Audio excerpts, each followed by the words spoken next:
নারায়ণগঞ্জের সিদ্ধিরগঞ্জ থানাধীন জালকুড়ি পশ্চিমপাড়া এলাকার চিহ্নিত মাদক ব্যবসায়ী ও চাঁদাবাজ সন্ত্রাসী নাদিম ও তার সন্ত্রাসী বাহিনী নিয়ে এলাকার নারায়ণগঞ্জ কোর্টের আইনজীবী সহকারী মাহবুবুর রহমান মোল্লার উপর ধারালো অস্ত্র দিয়ে গুরুতর রক্তাক্ত জখম করার অভিযোগ উঠেছে।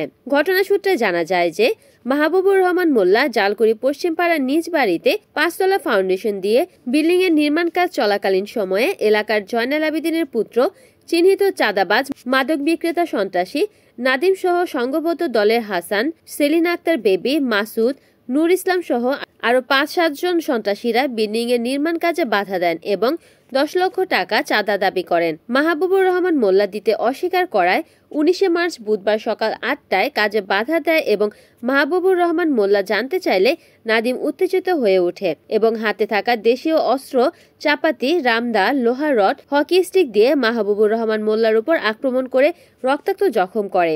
তাৎক্ষণিক তাকে গুরুতর রক্তাক্ত অবস্থায় নারায়ণগঞ্জ 300 শয্যা বিশিষ্ট হাসপাতালে ভর্তি করা হয়। প্রাথমিক চিকিৎসার পর হাসপাতালে শয্যাশয়ী মাহবুবুর রহমান মোল্লা গণমাধ্যমকে জানান, বিভিন্ন সময় আমার উপর বিভিন্ন অন্যায় অত্যাচার করতো, পরে বিচার সালিশ হয়েছে।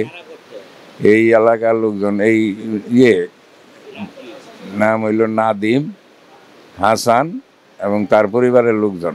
আমি আপনার এই যে একটা বাড়ির কাজ ধরছি, কাজ ধরার পরে থেকে বিভিন্ন ভাবে বিভিন্ন হয়রানি অন্যায় অত্যাচার করতেছে, টাকা পয়সা দাবি করে।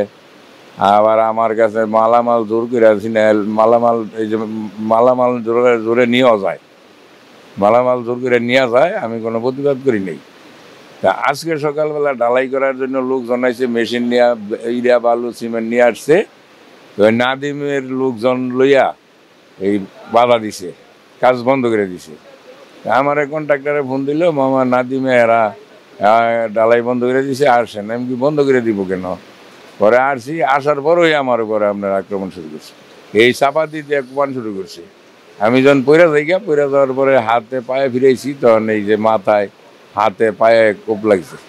আমি বিচার চাই আর কি, কারণ যে কোনো সময় এক দ্বারা আমার পরিবারের নিরাপত্তা বিঘ্নিত হইতে পারে। বর্তমানে মাহবুবুর রহমান মোল্লা চিকিৎসাধীন অবস্থায় হাসপাতালে ভর্তি রয়েছেন। এই ঘটনায় সিদ্ধিরগঞ্জ থানায় একটি মামলা দায়ের করা হয়েছে।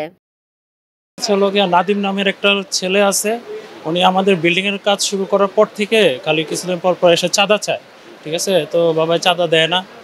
তো আজকেও কন্ট্রাক্টরে কাজ করতে আসছে, তো আসার পর ওই নাদিম নামের ছেলেটা আটকাইছে, ঠিক আছে, কাজ করতে দিবে না। তো বাবাই গিয়া গেছে জিজ্ঞাসা করতে, তখন বাবাকে এলোপাথারি চাপাতি দিয়ে কোপায়। তো আমরা এর সুষ্ঠু বিচার চাই। রিপোর্ট করেছেন সুমন ইসলাম, NN টিভি, নারায়ণগঞ্জ।